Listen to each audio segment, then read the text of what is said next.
This is not okay. This needs to stop now. This is cancer. This is so much cancer that I can feel the tumors growing on my back. And it's way down heavy on me, and it's not okay.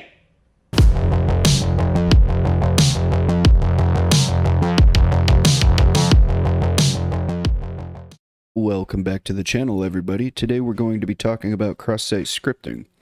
So now, if you don't understand or have never heard of what cross-site scripting is, it's an attack where we're going to be leveraging the browser to do weird things. So this can be done in a number of different ways. We can directly inject HTML entities into a vulnerable page, or we can use some sort of site redirect or reflective aspect of a web application to kind of insert scripting resources into the page. So what that will allow us to do is that will allow us to take control of a client's browser. And a lot of people don't really appreciate the severity of cross-site scripting. You can do some pretty crazy things with it.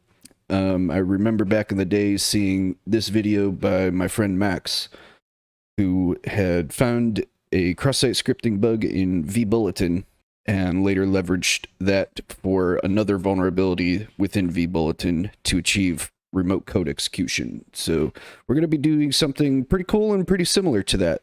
I highly recommend this video. MaXe is a super intelligent dude. I've known him for probably 10 years. I'll leave his Twitter and YouTube in the link in the description below. But yeah, super cool attack, and we're going to be doing something pretty similar today in DVWA. So if you do not currently have DVWA installed or know how to get it running via Docker, I highly recommend checking out my blind SQL injection video. I will leave a link for that in the description below, where we go over the setup steps for DVWA, but for today, we will just run this command. So now that we have it running, we'll log in. So today we're going to be focusing on the reflected cross-site scripting page.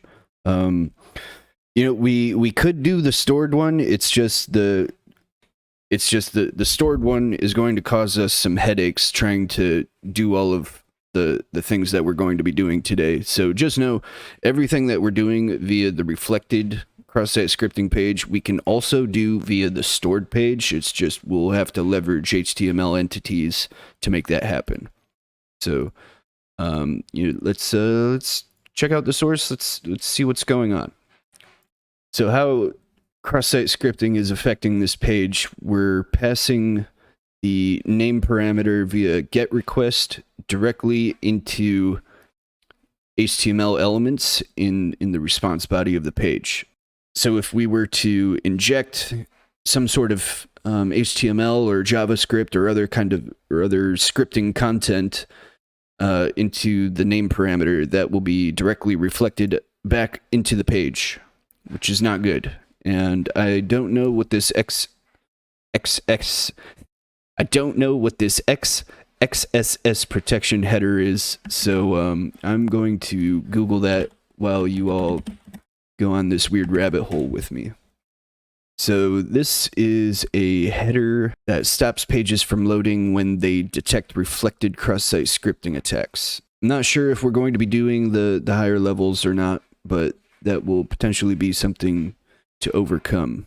So now that we have a little bit of an understanding of why cross-site scripting is affecting this page, let's see if we can make this do something weird. Just as an example, let's try making it so that this page opens up Wikipedia. It may not seem like that crazy of an attack at first. It's like, okay, so you can make a page load other pages. Why is that bad? Well, we can potentially use this to steal session cookies. We can perhaps attack the browser itself if it's running a vulnerable version. We could leverage the browser to trampoline other attacks, which is what we're going to be doing later on. Like I said, the cross-site scripting doesn't get a whole lot of appreciation, but you can do some pretty crazy things with it. Okay, so we want to use this to do something a little more interesting than just popping alert boxes and things like that, right? So what we're going to do to start things off is we're going to attempt to steal our own session cookie, and that should be passed both back onto the browser with the way that we're doing it now, but should also be caught in our weblog. So start a simple HTTP server with Python, and we'll use this JavaScript payload to steal our own session. That will be done with a script tag that looks a lot like this.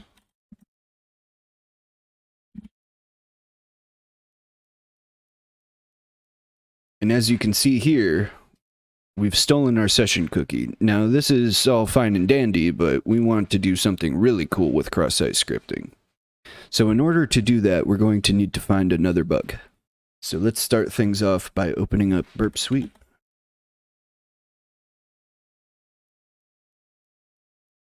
And once again, we are going to be configuring Burp Suite to only log traffic to our lab machine.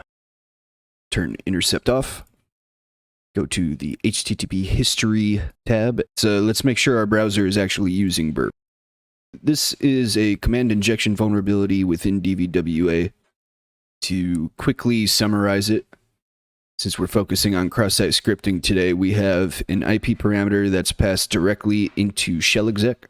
If you've seen my video on finding 0 days with the power of GitHub, we find a vulnerability in a real application that looks very, very similar to this. So we will leverage this cross-site scripting vulnerability to take advantage of this. But first we have to find a way to actually get code execution. So we can simply try like a semicolon and then ID. And there we go. So what we want to do now is we want to find a way to get a reverse shell from this machine without wasting everybody's time. I've already done the research on that. So what we can do is we can leverage SOCAT on this machine. And what we will be doing is generating a shell that uses SOCAT. If you don't have this tool, you can download it from my GitHub. I will put a link for that in the description below. It's a very handy tool. I use it on real engagements, and it's overall very helpful. So this is going to be our payload, and we are actually not going to be using netcat. We are going to be using this command right here to catch our shell. And this is what we will be using to trigger it. And there we go. So we've found a way to get a shell from DVWA. So what we are going to do now is we are going to try and replicate that attack that we see from Burp with a cross-site scripting payload. So let's take a look at the ID command that we ran earlier. Let's send this to repeater. Let's see how we can minimize this request so that we're only sending the important bits with our JavaScript payload. Looking at all of the headers that are pertinent for this attack to work. So we will probably not need this one since we are already in an insecure state.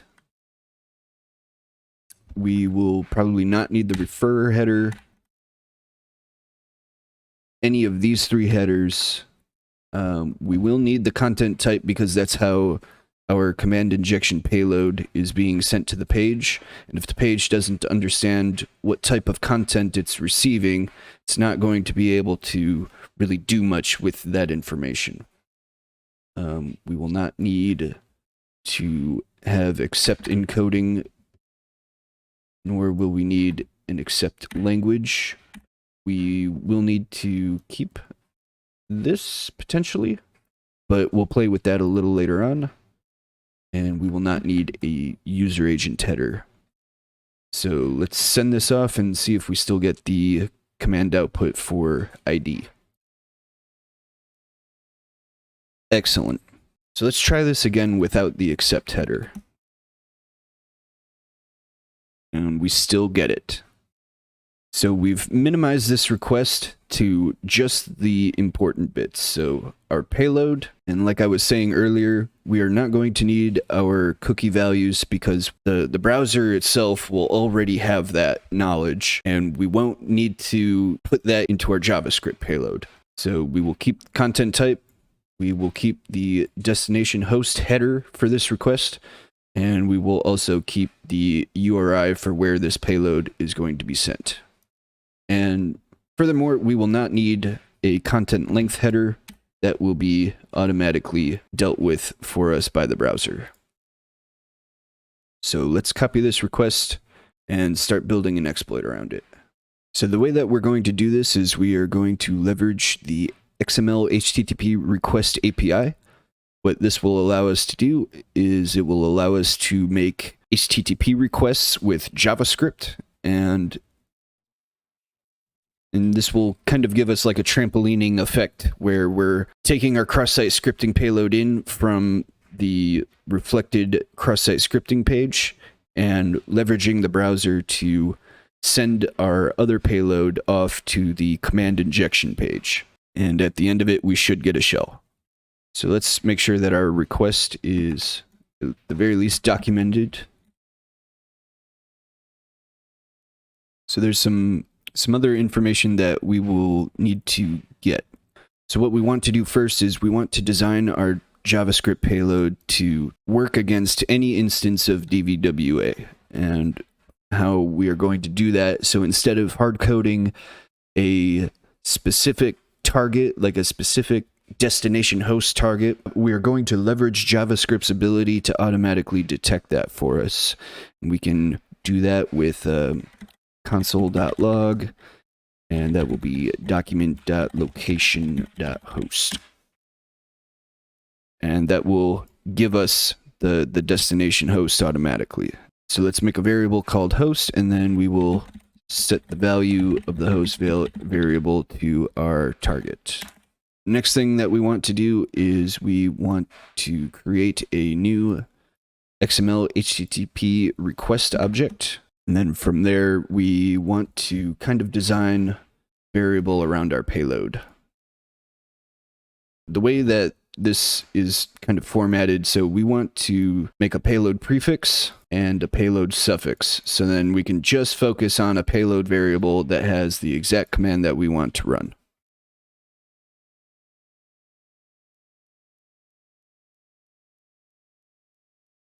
So next, we want to combine our payload variables into a single exploit variable.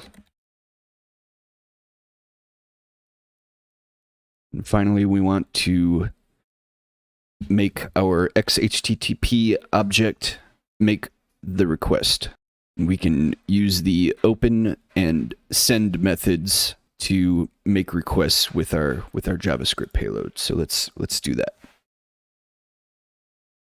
Again, we want to replicate the request as closely as possible, so we are going to set the HTTP method to post and specify our target. We will then send this to our destination URI. So now we want to focus on setting our request headers so that the JavaScript payload knows how the exploit payload needs to be formatted for the application.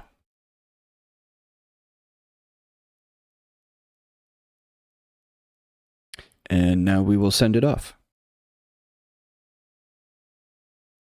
Now let's go back to the reflected cross-site scripting page and see if we can determine if this is a successful payload or not. We will copy this just in case. Now let's open up the log and see if anything crazy happened. So down here we can see that we do have an XML HTTP request to the page. Looks like it was successful.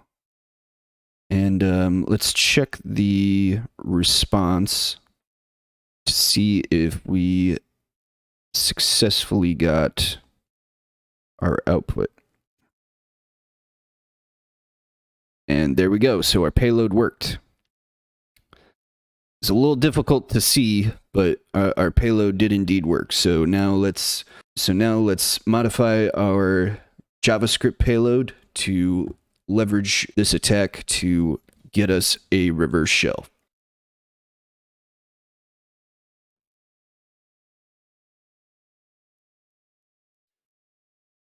So we will copy our socat command from earlier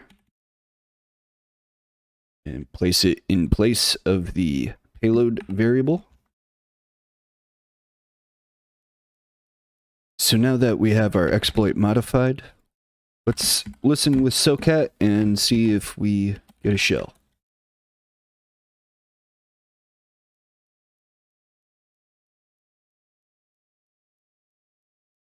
And there you have it, a reverse shell from a cross-site scripting payload.